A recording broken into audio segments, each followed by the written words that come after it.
My name is Eric Elliott, and I'm the Advanced Hunter Education Coordinator with the California Department of Fish and Wildlife. And tonight we are absolutely blessed to have with us a repeat presenter. Alex Easel has been with us before on Advanced Hunter Education as in the webinar format, and she's a hunter education instructor, a mentor with the First Hunt Foundation, and she is also a Wisconsin state director of an outfit called the Share the Heritage. What I love most about Alex is she has a heart for people. She is always willing to serve and help others. Um, and the other thing I really like about you, Alex, is that you don't just talk a big game. You actually get after it and love hunting and love taking people hunting. So tell us a little bit, Alex, about Share the Heritage, what you guys do with that, and go ahead and take it away. Yeah, thanks, Eric. So, hi, everyone. I'm Alexandra Ezel. I am coming to you live from Fort Atkinson, Wisconsin.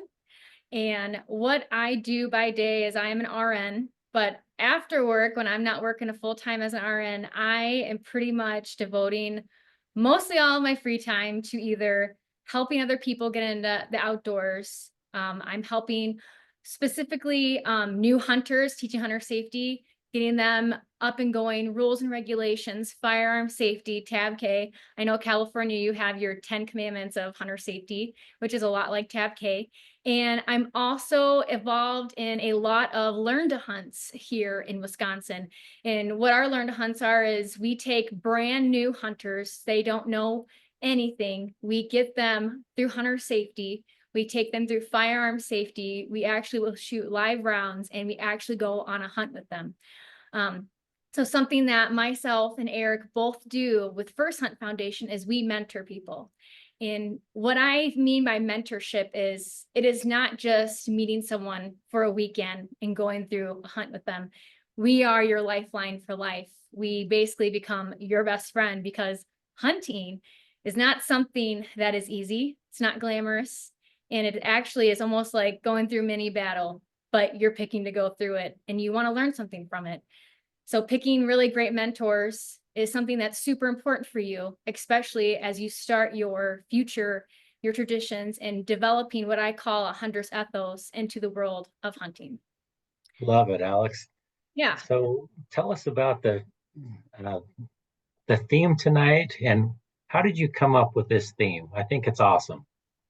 So I know we talked about a whole lot of themes, and one that came, I think this is my top three: creating an unbeatable mindset through hunting. As a lot of you know, because you want to be a part of this tonight, as hunting is almost like going through battle, and you're going through it with other people, and sometimes you're going through it with yourself.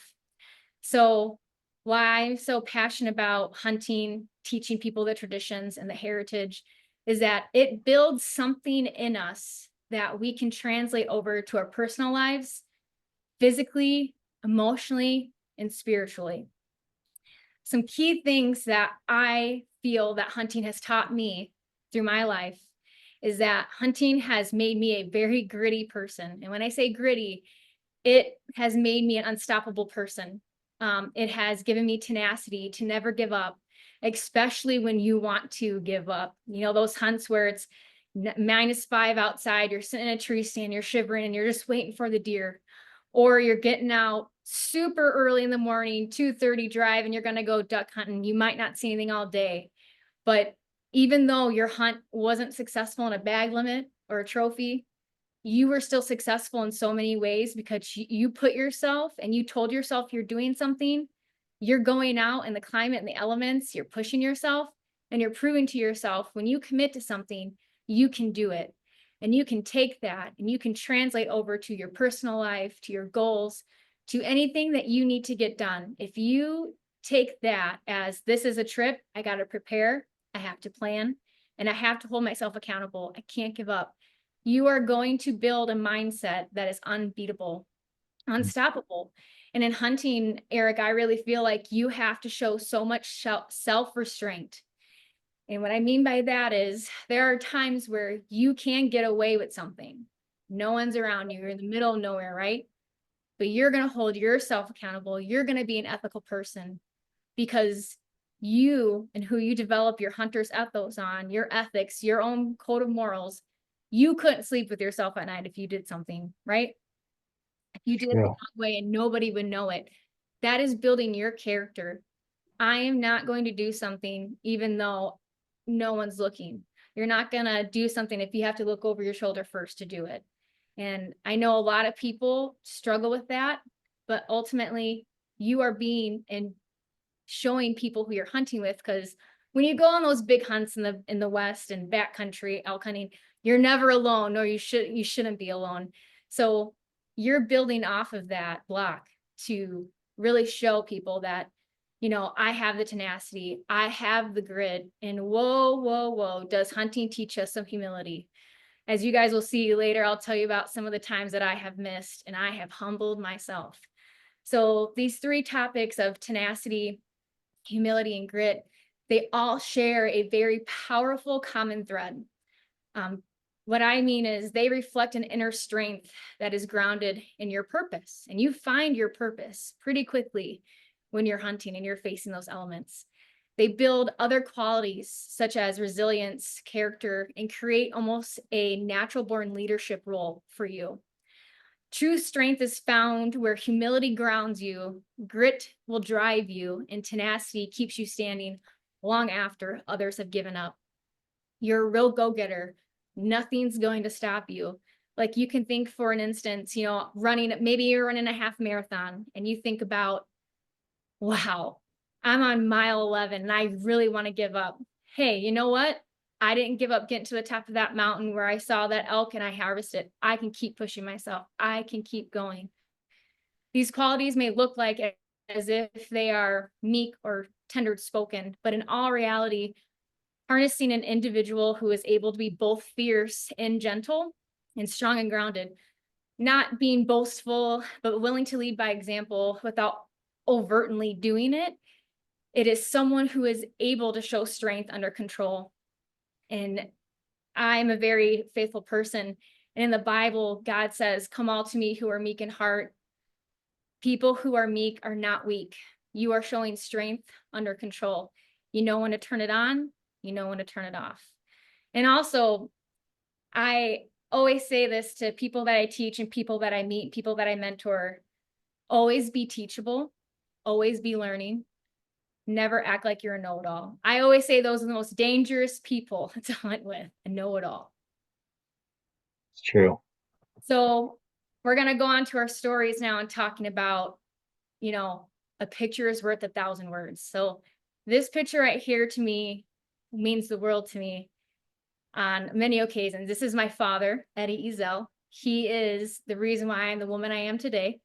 He raised me like I was his son. He instilled in me so many things, even when I didn't want to. How many of you guys have gone hunting with your dad, your grandpa, you know, your mom, and they say, stop dragging your feet? That word, that quote translates so much into your normal life. Don't drag your feet in your relationships. Don't drag your feet in your faith. Don't drag your feet in your work, your personal life. Pick up your feet and be purposeful with your movements. Be purposeful where you're going to take yourself. Don't waste your time, and don't be loud, and don't ever give up. Yes, I love that. So Awesome. this picture is me and my dad doing our lucky handshake. My dad hadn't killed a turkey, and I think he said 13 years, and he killed this nice Jake.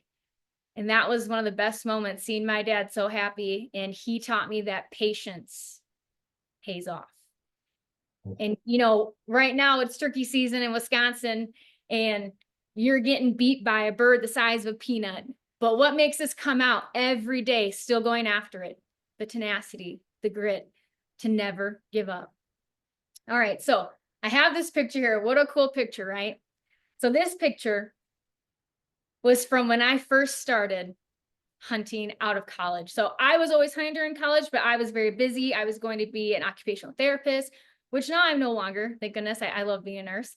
But I guess I surrounded myself at that time with people who didn't believe in me. I didn't have the faith in me that as a woman, I could go hunt by myself, get it done, scout, and I got it done. That picture is exactly after I shot my bird. Look at all those birds fanning out and flying.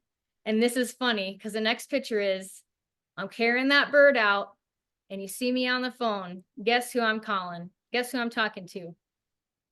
Talking to my dad. I'm telling him, Dad, I did it. I did it, Dad.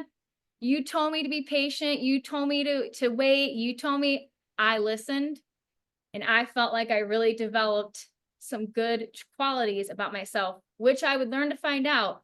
I did not have that greatest skills just yet. Yeah, But I got it done. love it.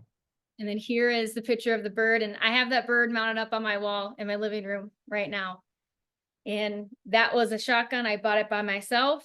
I was so proud of myself, right? I'm building here. I'm, putting up some successes. I did it by myself. I can do it.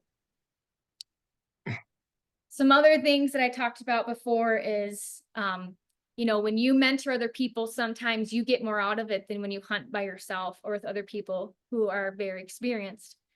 So growth by paying it forward. There's nothing more that fills my cup when I'm taking a brand new hunter onto the range, or we're going on a hunt and we're going in the field and watching them harvest an animal. You see someone completely blossom. You see the light bulb go off. You see it all connect. You see them build empowerment, confidence, and that I can do it. I can do this. So this is me and my friend Megan. We're teaching hunter safety to our ladies at a Share the Heritage event here in Johnsons Creek, Wisconsin. We were doing a hunter safety education course partnered with a pheasant hunt, which was phenomenal. And it's so crazy how you can see people overcome obstacles, and it is so powerful. It moves you to tears. This woman right here went through a major loss. She lost her husband this previous fall. He was a firefighter. He died in service. Mm. She could have crumbled up, let her grief take complete control over her, but she had it in her that she wanted to get her kids, she wanted to get her son, her daughter, she wanted to get them involved in something that she knew her husband would be completely proud of. And that's exactly what she did. I mentored her son, John. He was phenomenal. I was right next to him when he harvested his first pheasant. There are so many things you can overcome, especially when it relates to grief in your life, because grief is a roller coaster and it can take complete control over you. But when I was behind her, I could feel how proud of herself she was. I could feel how she felt herself overcoming an obstacle. She was a new woman after that weekend. And by just executing, hitting a clay target, putting your mind to something, wanting something so bad, she did it. That made her take that and translate it to every part of her life that she can do it. And hunting is not easy. Like I said, it's not something that should be glamorized. It's not something that should be considered easy. It is a real mental battlefield when you go out there. I wrote something down because I was washing dishes before I was getting ready for this. And I really wanted to say this is, I'm always on the hunt to find my best self. During times you are heavily tested is where you find your cracks, your faults. Mm. If you fall into them, it is hard to get out of them. But if you look at them and you say, I'm not going to live here, you can easily get out of there and cover that up and patch those holes with building the confidence and the empowerment and the grit to never give up. And don't give in to those cracks and faults that you have, because you're not a cracked person. You're not a faulted person. We are not perfect, but we can always strive to be the best version of ourselves. So this is another picture. I'm helping another woman here. We're actually shooting her shotgun for the first time. This is another Share the Heritage event. I'm in Monroe, Michigan for Early Goose. And we have 5 amazing ladies. And they've also shared with me their stories and how they've overcome things. And she had a very similar upbringing to me. you grow up really quick and you got to be an adult, and you don't have the luxury to be able to take the time to build in yourself. And this was something she wanted to do for herself. I watched her build confidence to pick up a firearm, identify it, make it safe. And that to her gave her so much confidence that translated into her, and that will translate into her mental, her physical, and her emotional well-being as well. And this is another picture. You'll see the girl who's kneeling. Her name is Madison. She's a girl that I really mentored, especially this past spring when we went to South Dakota again for our Miriam's turkey hunt. And in this picture, you have a doctor. She's going to be a doctor soon. She's the one standing. And we have a naval men who came out here, and I was so thankful that he came, and I'm happy he came and took advantage of this free opportunity to do a mentored pheasant hunt. And then we have Madison here, who is a phenomenal girl, dear friend of mine, and I've seen her grow so much. And they were so worried, you know, when you go out to do something for the first time and you have a lot of doubt about yourself. But what I saw them do when they were hunting is they peeled back those layers of, can I do this? Can I pull the trigger? Will I actually do it? Will I actually hit something?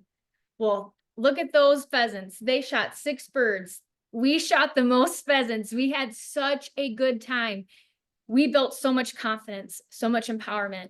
And they were like, I love this. This is great. I think I learned more on this day than I did in med school or being on the boat.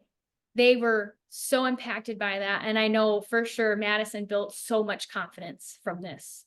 So seeing them blossom and grow and build that empowerment and that confidence fills me and fills my confidence so much more, that I might be seeing someone doubting something, but wow, they executed it like they weren't afraid at all. And that's a lot of it is too. This is in California. This is a lovely woman named Sue. She was so excited. She was so ready. She just needed the direction. And with a little bit of direction, a little bit of fine tuning, patience, and helping her learn how to do this, she is so eager. And I hope she is still out turkey hunting in California. She impacted my life because she is just someone who was so happy and so joyful to be around. And that's someone that you want to surround yourself with to help fill your cup too, as well. So humble. So this is a hunt that definitely tested us, ladies. So this is actually in Lake Berryessa area, Northern California. I love Northern California. I loved coming there and mentoring Peter Magenti. He's on our call too as well. Dear friend of mine. I even consider him to be one of my mentors too as well. He helped line this up. He is the California State Director actually for First Hunt Foundation. And this was our little ranch house that we stayed on.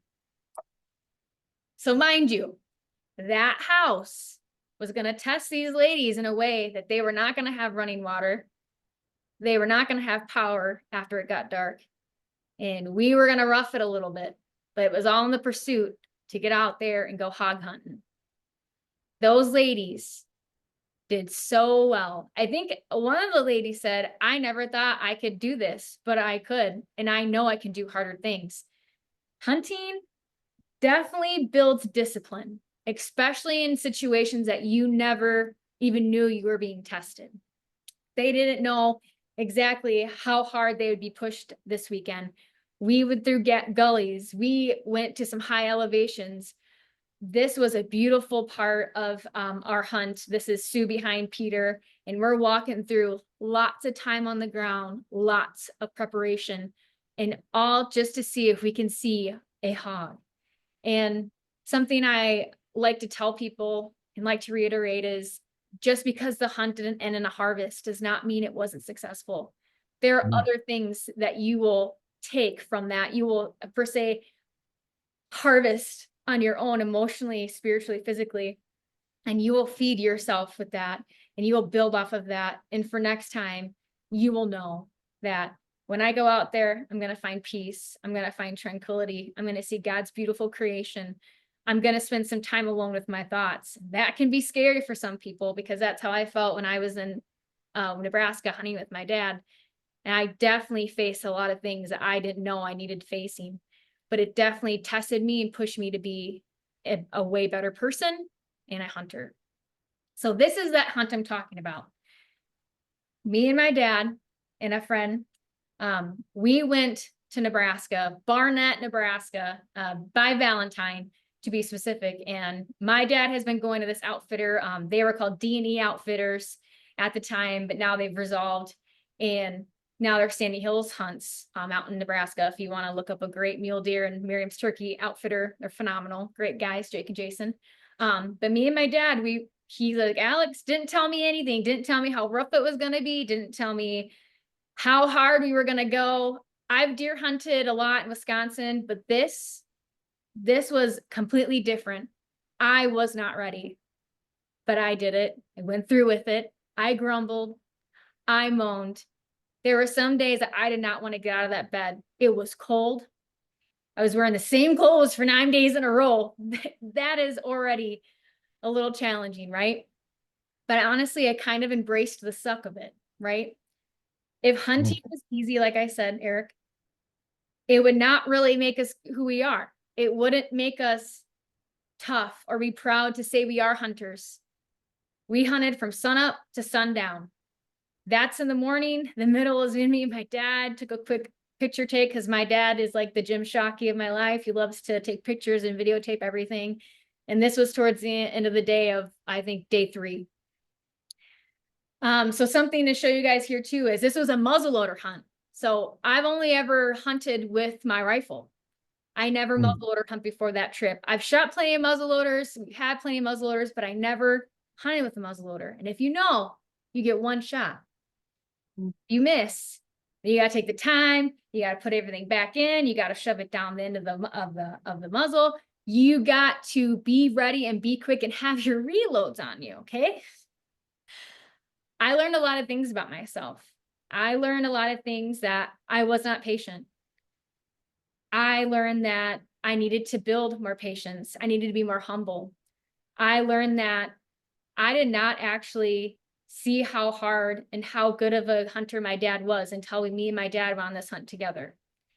And it made me reflect in myself and say, you're not as big and bad as you think you are. You aren't as good as a hunter as you think you are, but you're going to take the time right now in this hot uncomfortableness and you're going to learn. You're going to suck it up. You're not going to complain. You committed to something, you're going to finish it. And that's what I did. I'm sitting there all bundled up, trying to stay warm, and shooting the muzzleloader, especially too, puts a lot of pressure and you can get in your head, especially if you are thinking, I got one shot, I can't miss. So this was the end of night 6, and this picture makes it look like it was a lot lighter, but I don't know how my phone picked up the lightness because it was pitch black. And when you're walking back, trying to find your truck in the dark, you can get pretty upset with yourself or your hunting partner. Why didn't you pin? Why didn't you pin where the truck was? Lots of arguments about that. And now I look back on it and I'm like, why did we stress about it? Why did we fight over those things? We were hunting, we were spending time together in nature. So what if it took us an extra 10 minutes to get back to the truck? We made it. We are resilient. We figured it out. So this picture looks pretty funny, right? But this is on the 8th day of our 9-day hunt at like 7:14 in the morning. And back here, I don't know if you can see it, I shot my buck and I dropped him. Awesome. I was so happy. I felt like all of the tears, all of the waking up at 4 o'clock in the morning, getting dressed, wearing 5 layers, walking all the miles a day, putting in the work, glassing, I felt like it all came together and I had the best person there to support me and make me feel like I did it and I could do it. And that was my dad. And this next picture here is my dad is so happy. He's so proud of me. He did play a joke on me and said I didn't shoot it. And that will also tell you a lot about yourself. That will deflate you. And it will make you sit with some uncomfortable feelings like, I let you down, Dad. I forgot my loads at the truck. I got to reload, but I don't have them. Mm, I dropped that deer. He dropped at 140 yards, one shot. And nice. that just goes to show you, you also feel this accountability to not let down the people that hunt with you. But people who hunt with you, and if they really encourage you and support you, they might tease you a little bit, but they're not going to be disappointed in you because they've all missed too. And you can't tell me one good hunter hasn't missed once in their life, right? We learn. That is true. In this picture, forever, it kind of like almost brings me to tears a little bit as I'm talking to you guys, is because if I would have never gone on this hunt, I don't know what kind of outdoors woman I would be now, because when I tell you I was truly tested, you guys, I was very tested. I had to work through some really big emotions when it came to wanting to give up. I've never wanted to give up so bad. I was so cold. I was feeling so let down. I was feeling disappointed in myself. And I was like, I can't believe it came out here. And just give you guys a little background. This was the height of, like, right before COVID got really bad. I was RN at the VA in Milwaukee. I was working 16-hour shifts. I was wearing full PPE. And that was nothing compared to what I had to go through Wow. out there. Wearing, cappers, dealing with really sick patients, unfortunately, seeing people pass away. I had become so desensitized to that. I needed this hunt to bring me back to reality and reground me in what is really important in my own hunter's ethos. So this hunt almost like rebirthed me a little bit, I guess you would say. And God's timing is always right.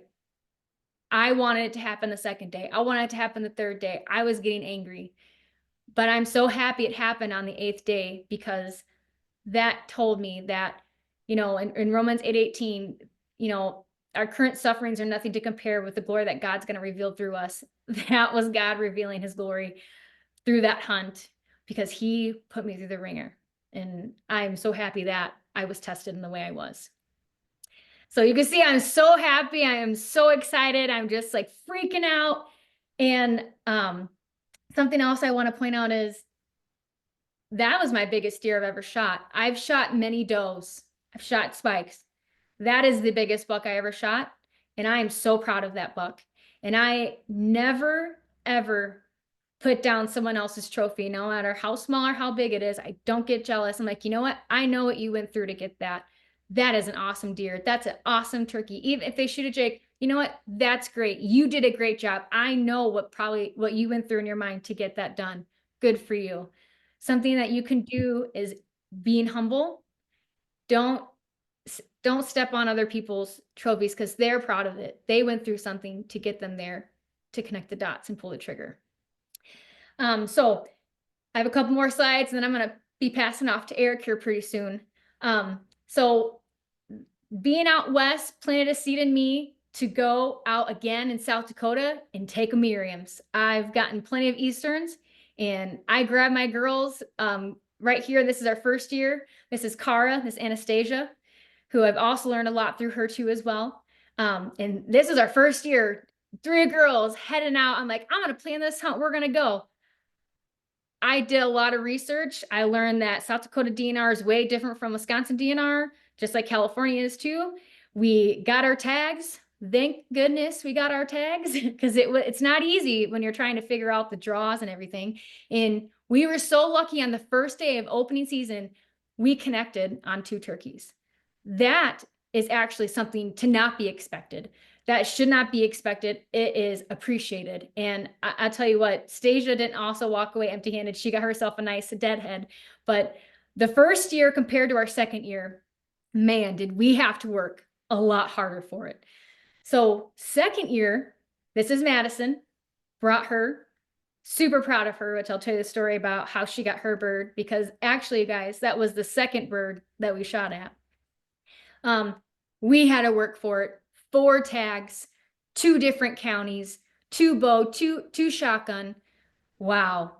And expectations were not met on the first day. And that was definitely something we had to really talk about and go through.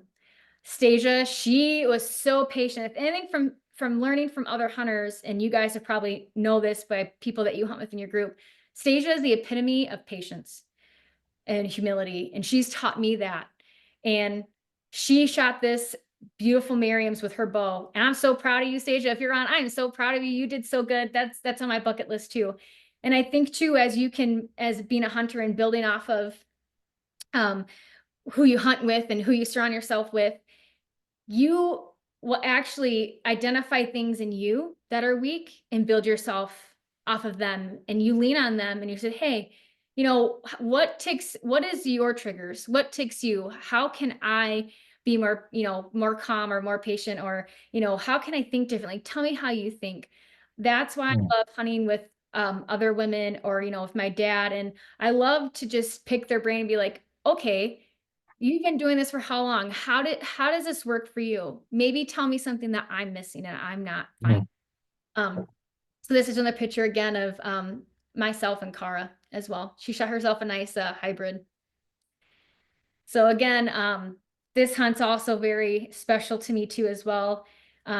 This is a year before my dad harvested last spring of 24. My dad killed his Jake that I showed you guys earlier. This is spring of 23. Okay. And there's a reason why I didn't kill a Eastern in spring of 24. Very, very, you'll find out in a second. But this is my dad, where he had no idea. I hired someone to film our hunt. And if that is something I really want to tell you guys to do, hire someone to film one of your hunts one day. My dad had no idea. My dad was so surprised. He was so thankful. I made him cry. I didn't know. My dad's a very tough guy. My dad didn't even cry at my sister's wedding, but he bawled like a baby when he found out that I had hired someone to film us hunting together and take special memories and moments together. So I was very, very fortunate, and I was very lucky. And we harvested this beautiful Tom together here.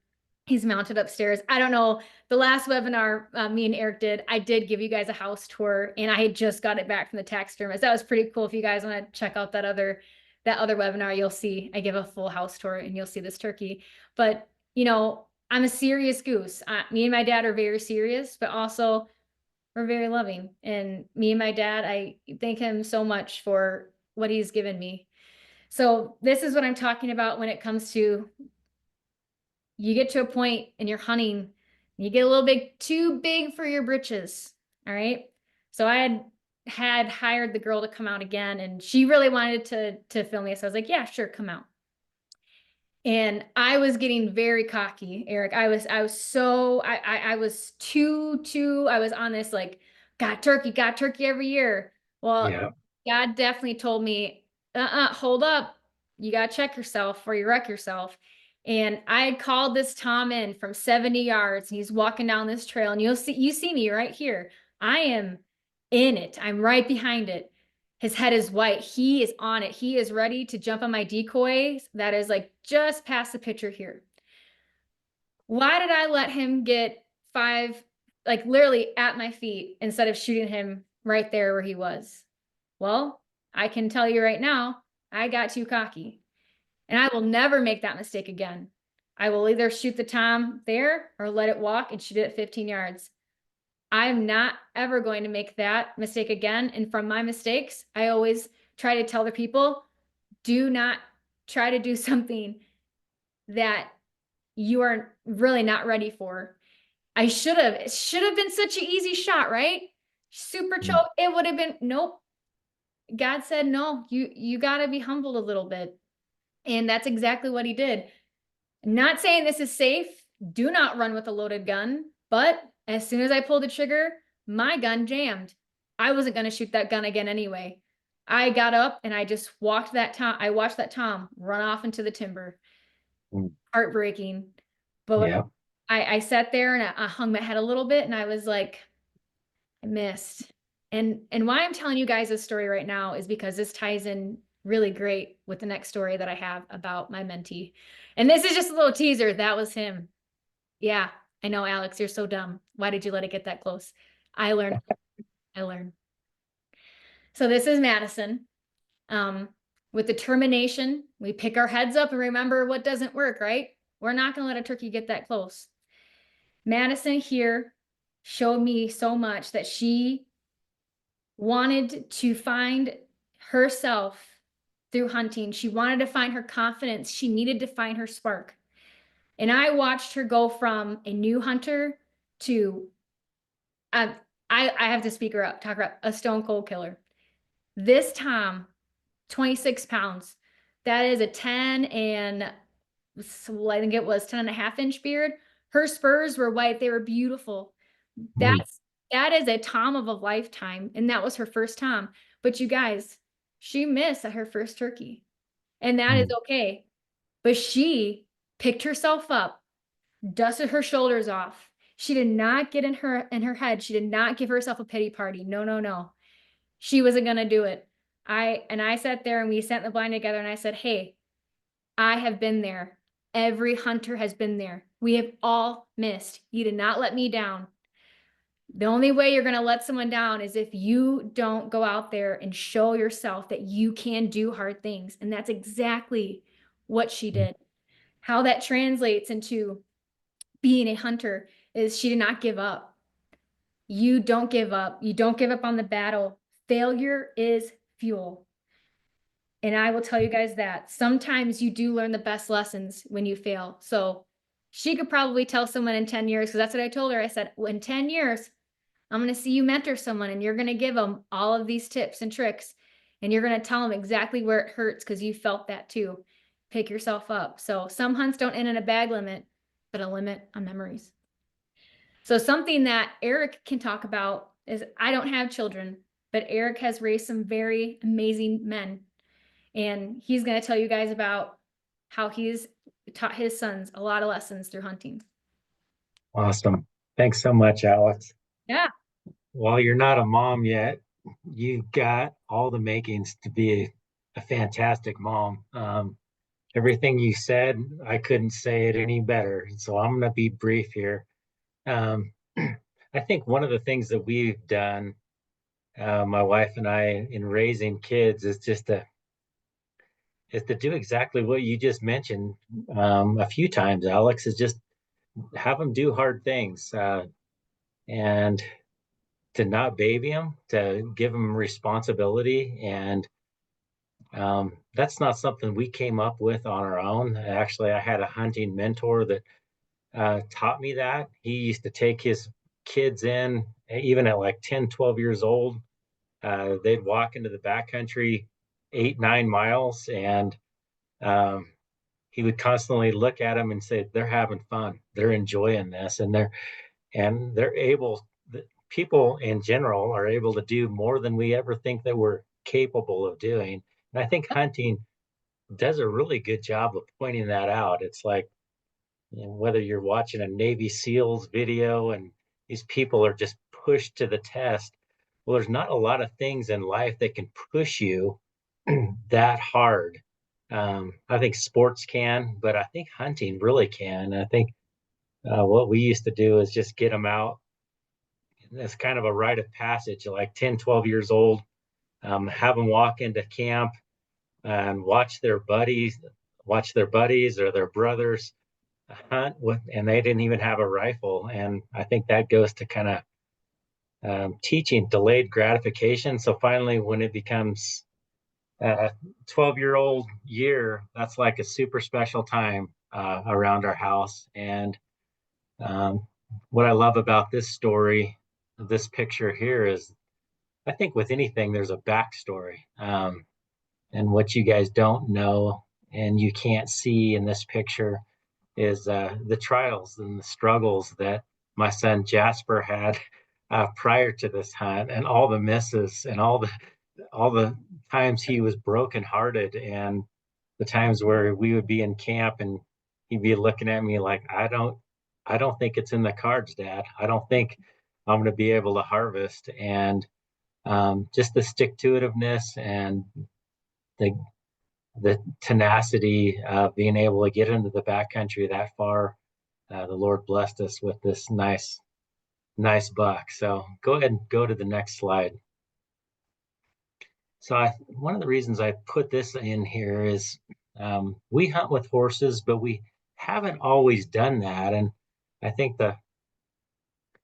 Alex, you're a lot younger than me, but the older I get, the more set in my ways that I get. I like to go to the same restaurants. I like to go to the same places to hunt. And I think that all the studies that I've read about aging and aging well is that you're always learning something new. And we picked up a few free horses along the line. And when I was, I think, in my late 40s, and it's like I have no clue how to ride a horse. I don't know how to pack a horse. And for those of you that do know how to pack a horse, you'll probably see that this elk is strapped onto this horse with a bunch of baling twine, which is probably not what you're supposed to do. But my point is that's one thing hunting teaches you is it forces you to learn new things. And in life, that's what keeps us young. That's what keeps us active. And this learning new things translates to all areas of life. Just like you were talking about earlier, Alex, with the muzzle loader, it's like never picking up a muzzle loader and getting after it and learning that firearm, very similar to what we did with horses. And so when you come off the mountain with a bull elk, and it's like these horses have never packed an elk. I've never packed an elk. It's just a huge confidence giver. Go ahead and go to the next slide. So yeah, as a segue to this picture, there's all all pictures, all hunts have a backstory. I ended up killing a decent buck with my bow in here, and just the confidence that was instilled in my boys. You could see my little man right here. He's giving a thumbs up. I didn't prompt him to do that. He's pumped about it, um, and to teach them all aspects of the hunt. On this hunt in particular, after I arrowed this buck, I had the boys find the buck. I had them look at the blood trail, and I gave them. They're homeschooled, so I gave them an incentive. Like, if you find this buck, if you find the blood trail, um, you guys get 2 days off without homeschool, and that gave them some serious motivation to get Yeah. after it. And we ended up retrieving that buck. And um, so when you're teaching them to do hard things when they're young, they have the confidence to go, you know what? Since I've done that hard thing, I can do other hard things, including really hard things like military boot camp that one of my sons went through. And talking to him on the phone during boot camp, it was like, how is it, bud? And he goes, you know what? I've been on hunts that are harder than this with you. So um, I think that he was prepared for it. I think prepared mentally with a mental toughness. So go ahead and go to the next slide. So well, you guys can probably barely see this, but hanging in that back snag there, that back tree, are four elk quarters. And my sons shot this, were able to harvest this elk completely without me. And I called them on the radio. They said they had an elk down. I had to go to the trailhead to pick my wife up, and I did not want to be late for that. Because as you know, in the backcountry, when you're late, people's minds can start to wander and wonder, okay, what happened? Did they get attacked by a lion? What's going on with them? But I was so impressed with these guys, and I know I'm bragging a little bit about on my sons, but they really had never quartered an elk by themselves before. They had watched me do that, and so for them to quarter it, and then what I love about this picture is they're processing it, and they're also doing it with joy. It's not like, ah, crud, I have to do this, but they're enjoying the whole process. And that gave dad a lot of confidence. That gave me a ton of confidence in the future. Um, so basically, if they kill, they harvest, I'm not getting bloody anymore. It's all on them. Go to the next slide. So what we kind of wanted to do at this point, it's we have about 15 minutes. We kind of wanted to open it up and make this more interactive with you all. And so the question, and then you could put the question in the or the response in on the chat or in the question and answer function. So how has hunting shaped you in other aspects of your life? And Alex, give us a couple examples of what we're talking about here. Yeah. So say a good example is you're going through like how you said your son went through boot camp and Yeah, he's on the phone and he's like, you know what, like you said, like, dad, like your hunts are harder than this, mentally or physically wise.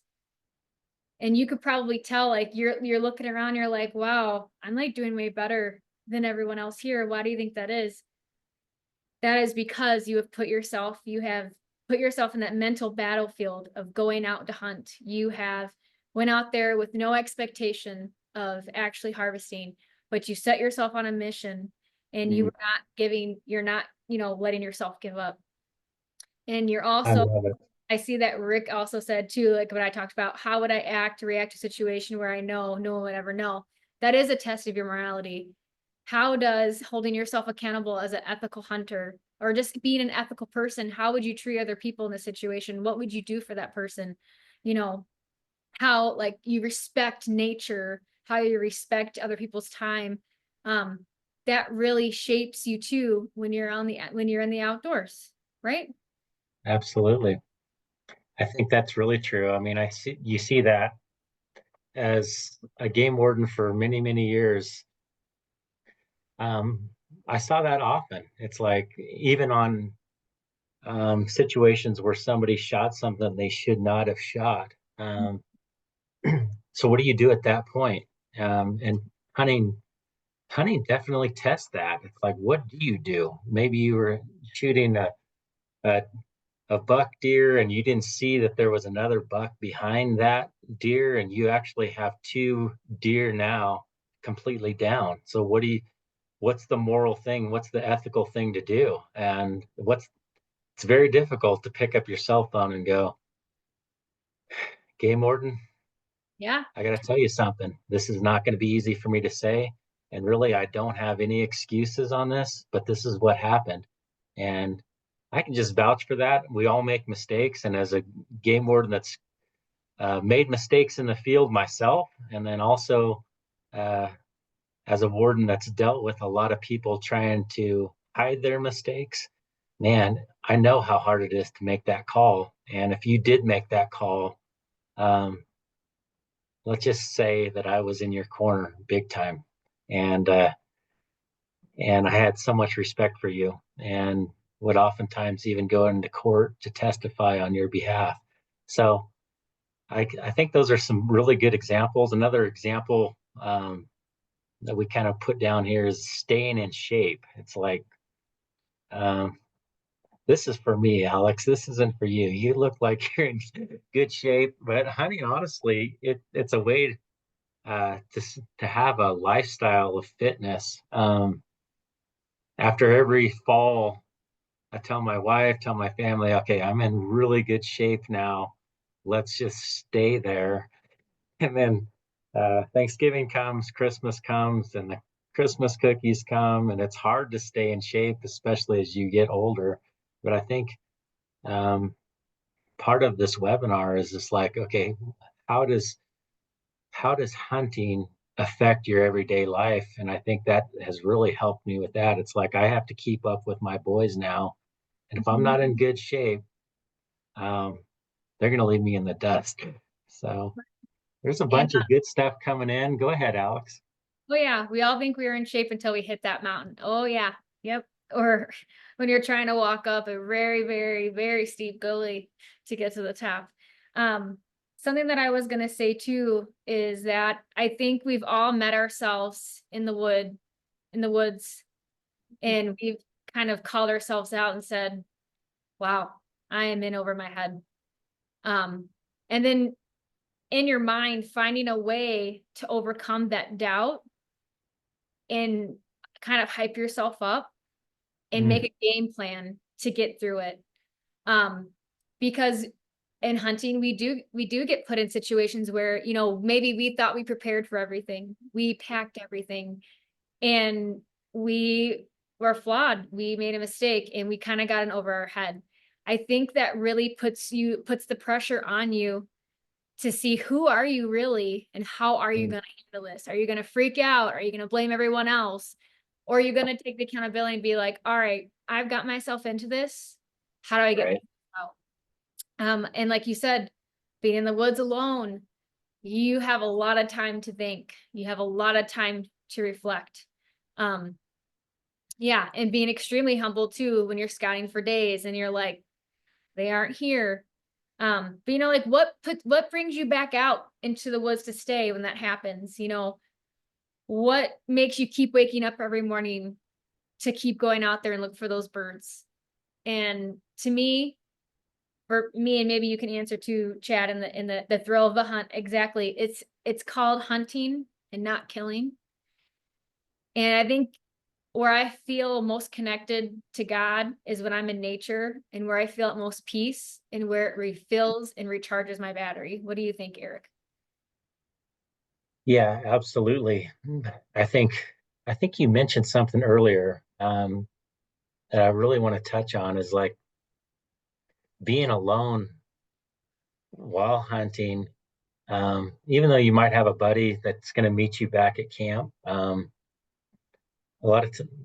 done a lot of solo hunts, and about day two or day three, it's like, man, there's a loneliness that sets in, and I think hunting has a way of allowing you to see yourself as you actually are. Our world is so just fast paced, and it's like so crazy. You can't have there's you're with somebody and they're wanting to talk, and it's loud. And hunting has a way of like, all right, let's slow down. Let's see who you actually are as a person, Yep. and how are you doing? I mean, I'll just speak for myself. How are Yeah. you doing as a husband? How are you doing as a father? How are you doing in relationships with your coworkers? So all those questions, those hard questions, it's like it's so easy to get move past them in everyday life. I think in some ways, asking those hard questions when you're on day two of a 7 day solo hunt, man, you've got to come to grips with yourself. And sometimes, like you said, Alex, it's not easy. So Not It is not. Especially I feel like sometimes it gets harder too when you are hunting with, a family member, because sometimes you feel like you can be a little bit more of a jerk to them when things don't go your way. And sometimes you yeah, might say things that you don't mean, but because you're frustrated and you're tired and you're hungry, you're thirsty, and you just want to be doing anything but hunting, sometimes not the nicest things of your character comes out and you might say something mean. And then after it comes out of your mouth, you're like, why did I say that? I don't even know why I said that. Why are these feelings coming up? And then you figure out some of your cracks and some of your faults. And then you're like, this is what I need to work on. This is what I'm going to ponder about. I'm going to keep moving forward, but I don't want to be that person. I want to be this person. And it yeah, really helps you find your flaws and your cracks and what is really getting at you when you're not paying attention to it. When you're in the real world working, family, hunting has a funny way of pointing out where you're tender, I guess I should say, like that. and I don't think there's. I mean, you said it really well when you're talking about your muzzleloader buck, and uh, so you went through trials, you went through struggles, you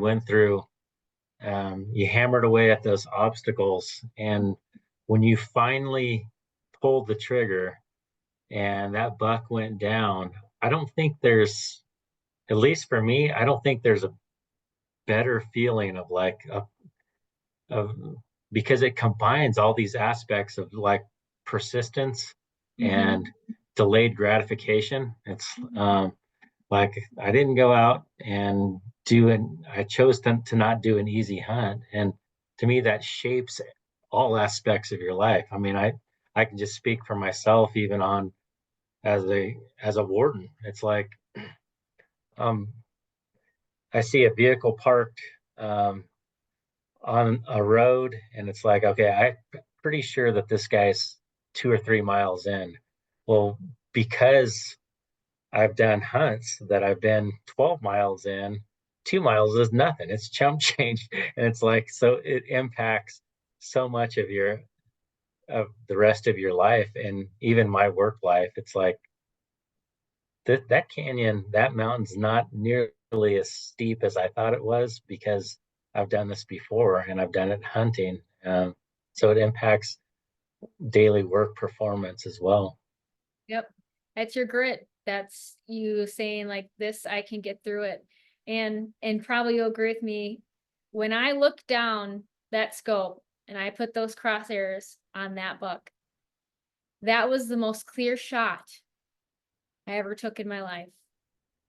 Some of the, most memorable hunts, most hardest hunts when it came down to executing, it was tunnel vision, and I've never felt so confident because I knew everything I experienced that moment, that was it. That was that moment.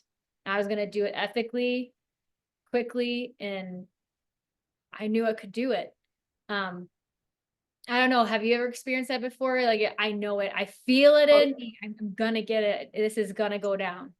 Yeah, there's times where There. definitely I still get buck fever, but I Yeah. think that that's the cool thing about it is when you've executed like you just described, it's like, okay, it's crunch time, it's go time. I've got to make this shot. It's day 8 of a 9-day hunt, and it's like now or never. When you are able to execute in that type of a setting, oh my word, Right. um, it that's a game changer for the next time I'm interviewing uh, for a lieutenant position or whatever it was. It's like, okay, I've been I was able to do this, so this isn't as challenging. So I think it really translates to a lot of areas of life. Mm-hmm.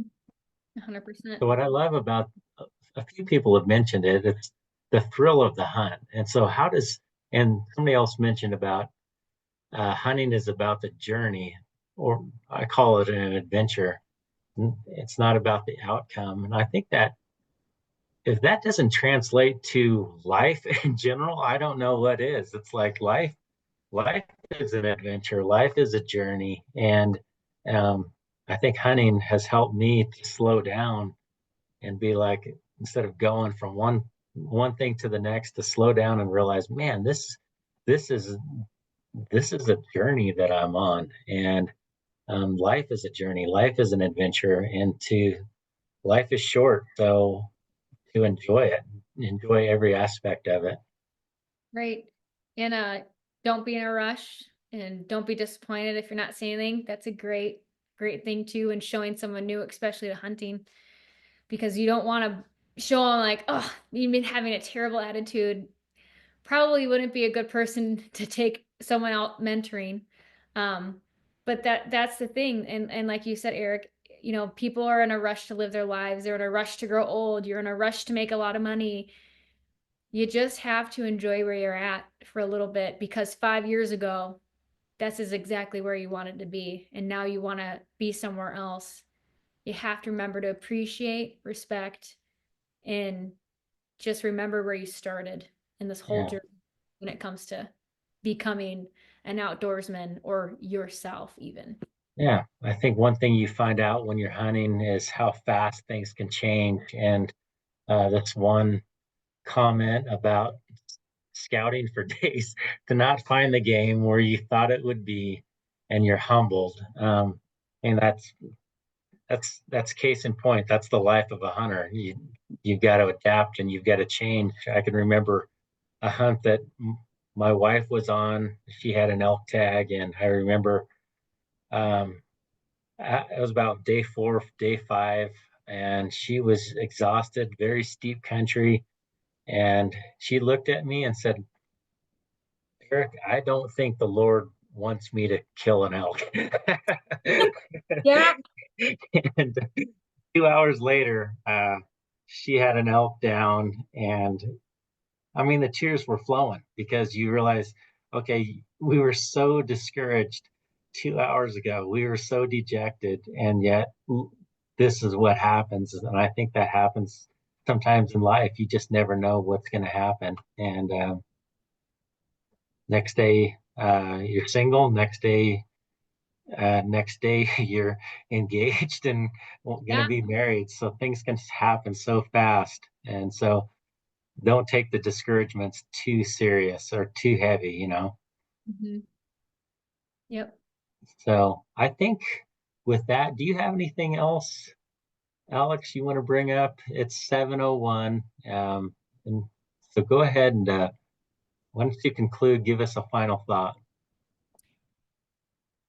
So I guess a final thought now. I mean, I've said so much. I've really talked your guys' ear off is um going into it and thinking about hunting and maybe thinking about in the future, just always keep yourself open to learning something new. Mm-hmm. Never put a ceiling over your head. Um, like our English said in the chat here, discipline overrides everything that drives success.